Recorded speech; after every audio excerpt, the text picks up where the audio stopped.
musical nerdist right here, the man DJ CeeJaay, Blaze Street Music.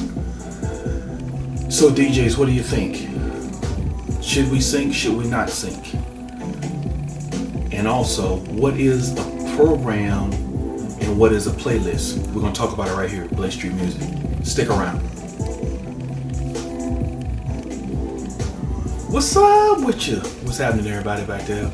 Aloha to you. Welcome back to my channel, Blaze Street Music right here. The musical nerdist DJ CeeJaay, bringing it to you, just trying to give you some vibes. I think the last time we spoke, we didn't smoke. I think we spoke about some stuff. We might have spoke about some stuff about DJing, but I'm gonna bring another quick DJ tidbits, and we're gonna talk about what's the difference between a set, a program, pre-programmed, pre-recorded, and a playlist. So here's the basis for this conversation right here. But before we get started, don't forget to hit the like button, subscribe to the channel.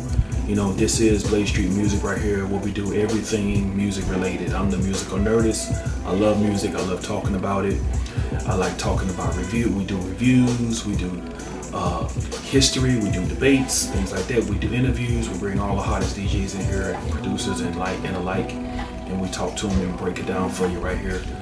We also do tech and we also do culture. So we got a lot of stuff for you right here. So just stay tuned. So getting back to what we're talking about right now. That is, what is the difference between a pre-programmed playlist and a set? And we're going to dig further into that, and we're going to talk about some other things that's related to how that translates into what we call syncing and what we call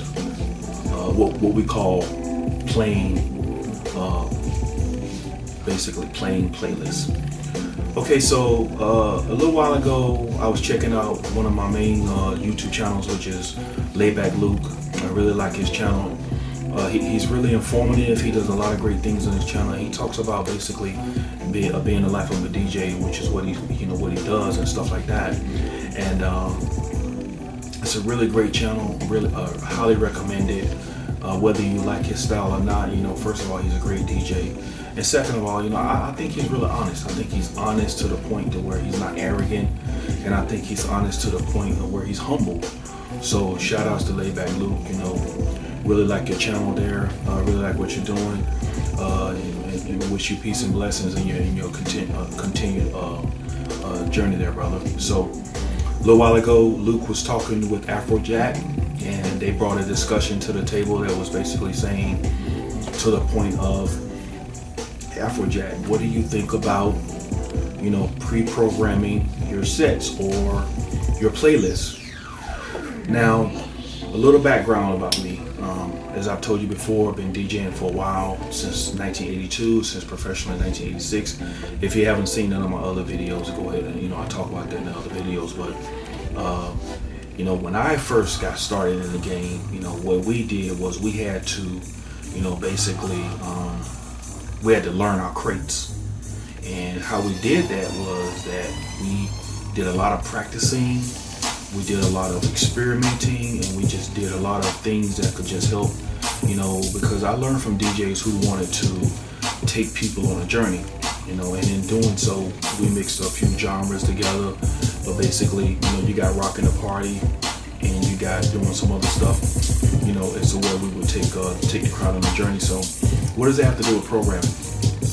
Well, in order to build those crates, you had to know certain songs, and back then, I had at least three sets memorized in my head, to where if I was doing a certain thing, I knew where to go, how to get from 95 to 110, what I would play. Once I got into that, how would I get from basically classic hip hop, to a little bit of pop, to basically up to dance or old school, and so on and so on, because that was my genre. So programming and playlists. Me, I have to know what I'm doing before I go before a crowd. So the discussion that Afrojack and Luke were having was basically, Luke has his style, and I recommend you go back and look at the video. And Afrojack has his style, and Afrojack explained how he does what he does, is how he prepares. And from what I understood, Afrojack does a little preparing for what he does as far as his DJing, and it may involve putting songs into a crate or a playlist. Now, see, here's what I think.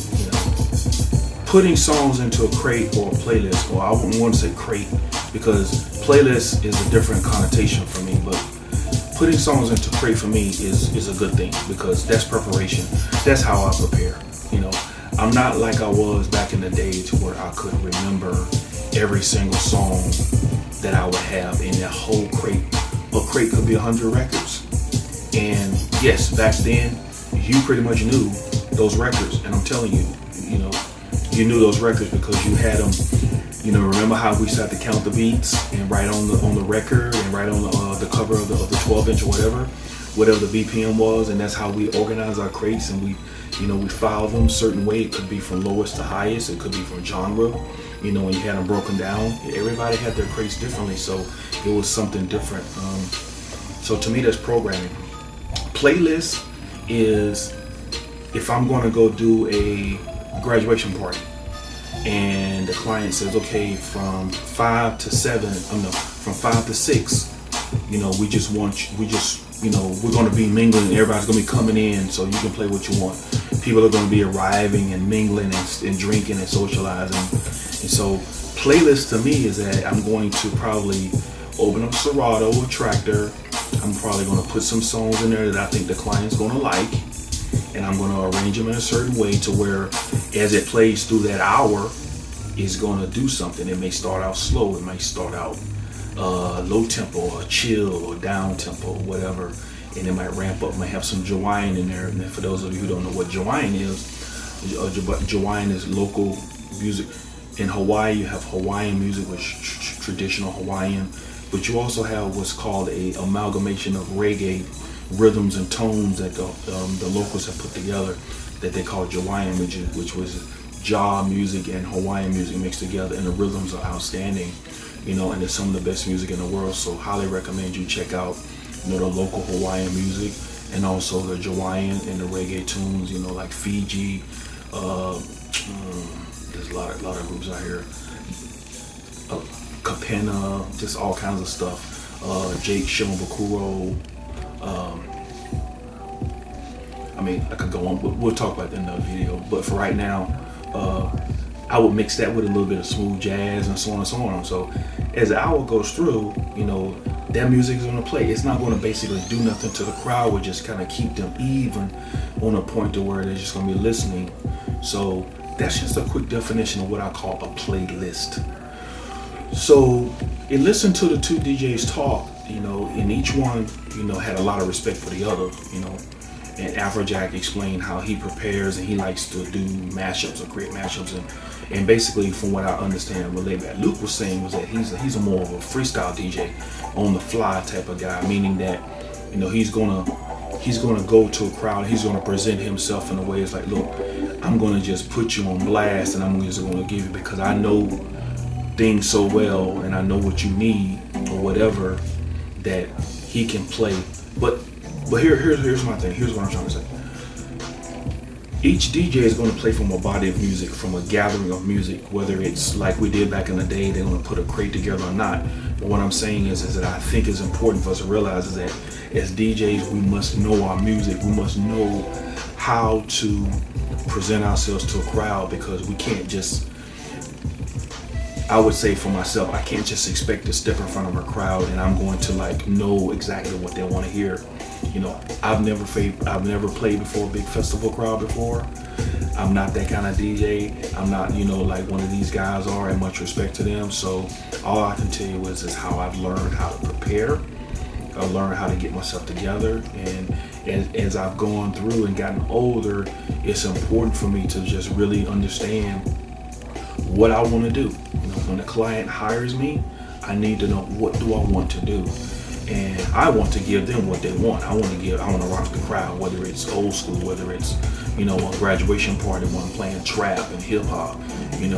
I want to have an idea of where I want to go, and I have to be able to know how to play some songs that they really, really like. I can't go in there expecting that my taste in music is gonna be the same as theirs. So is it pre-programming? I don't know, but it's some type of preparation. And I think the discussion that they were having was like, playlist set. My set is going to be what I play. That's in my set. As far as the playlist goes, yeah, it could be a playlist, but I don't call my crates playlists. So, I will prepare a crate, and all of the way I organize my crates is basically I organize them what I call from a top-down theory, meaning that I'll start broadly from a certain type of genre and break it down in between. Like one of my most reliable crates is how I do my old school music, and I've been doing it like this for years. And I break down old school like this: is I'll have old school, then I'll have groups, then I'll have male artists, then I'll have dance inside of there, and I'll have classic, I'll have slow jams in there, and I kind of just spring it out from there. So that's an example of what I do. So this topic that they talked about, I think is pretty important for DJs, and I think that we should check it out because you have really two, I call them top two, A-list DJs who are talking about something that a lot of people really don't talk about these days. It's like, are you playing from a playlist? Are you programming your sets? So let's dig into a little bit deeper. So what about pre-programmed recordings or pre-recorded sets? What do you think about that? Here's my thoughts on that. So I've never ever played for peak hour have I played a pre-recorded set. I have prepared sets that I've made, like I said in the previous example. If I'm doing a wedding, or if I'm doing a graduation, if I'm doing an event to where it's real early and I'm going to be there for 6 or 7 hours, I don't need to waste time trying to mix records and try to move the crowd, because it's early, they don't care. Chances are they're going to be coming together, they're going to be social hour, getting a drink on, whatever. I'll play them some smooth jazz, I'll play them some old classic soft rock. I'll mix all that stuff together, top 40 format. And if I feel like I want to concentrate on something else during that time, I'll make that set beforehand. Yes, I will. I'll prepare that and I'll play it to where I don't have to worry about what I'm doing at that particular time, because I know later in the night I have to rock the party. So in that particular example right there, I don't see nothing wrong with making something early to play for a client, because they're going to be doing other things anyway. But let's just get down to the nitty-gritty of it. Would you stand in front of 50,000 people and do that, or 30,000, or 20,000, or whatever, or 5,000? I would not do that. So I think for the discussion that these two gentlemen were having right here is that's what they were talking about playing pre-recorded sets in front of a live audience, in front of a peak time crowd, is where you're at a major festival, which I've never been to, by the way. But I would, what I did, I went to the Summer of Love here a few years ago, and about 10 years ago, had it up at the water park. It was really, Donald Glau was one of the headliner DJs for that, and he was excellent. Shout out to Donald Glau for that. But at that particular, let's just take that, he was playing, he was playing records, he was playing music, and he was playing it. He was getting down to it, doing his thing as he was doing it. So 8-9 years ago, about 8 years ago, we had a famous DJ come over here, play in one of the clubs that I frequented. I was not a resident of, but I played there a lot, spent a lot of time there. And there was 3 rooms in the club, so me and my crew, our crew, Uptown DJs, we played in one room. And then in the other room, there was another set of DJs that played a genre. And outside was a DJ, and he played his music out there. So, make a long story short, turns out this DJ played a pre-recorded set, like 2 o'clock in the morning. He came out, played a pre-recorded set. Now, granted, he had that room. It was booked for him from 9 to 10 o'clock to 4 o'clock. All through that time, there was other DJs in there, but as a headliner, he chose to come on at 2 o'clock in the morning. when we're probably going to break out of the club at 3:30. I don't get that, but here's my point. To me, that's not really rocking a crowd. That's not doing what you got to do as a DJ, because you've already pre-assumed that what you're going to play they're going to like, which is whack. And then second of all, you're not really working like you should be. If people are paying money to come see you, you need to present to them a certain type of level of effort. You need to present to them a certain type of level of professionalism, and basically you need to give them some love, and the love is what you're giving. Now, just because you're pulling your songs from a digital crate and you're playing them, that's what I do. If I'm going to prepare, I feel like that's who I want to play for you, and I'll have some other songs that I can always pull out as I go. I don't have to stick to the crate. I don't have to stick to that. I can kind of go in as I want. But if this puts me on a certain direction or a certain path, then and I branch out from there and I start freestyling, then that's fine. And I don't think there's nothing wrong with that.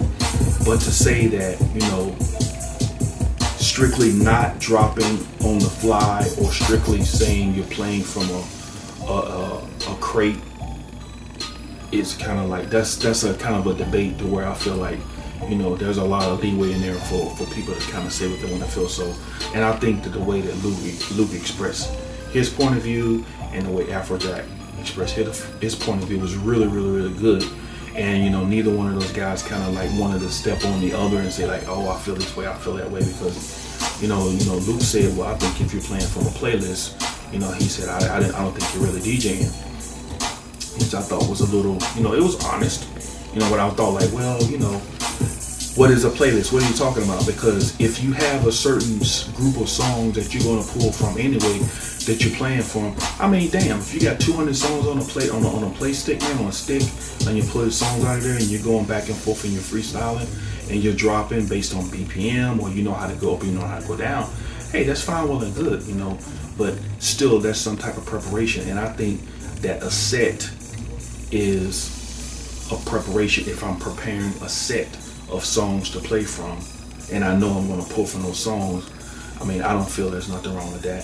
So, let me know what you think, how you feel about that, as far as, is it pre-programming, is it playlisting or sets or whatever? Do you think that as a real DJ that you have to always play off the fly, that you have to go into a situation where you're basically going up and down, you're scrolling through either genres or BPM, you're basically picking and dropping songs in, and knowing it's going to hit, because maybe not every crowd will understand what you're trying to do. So like I said, just leave me your comments, leave me your thoughts, because it's kind of a debate right now.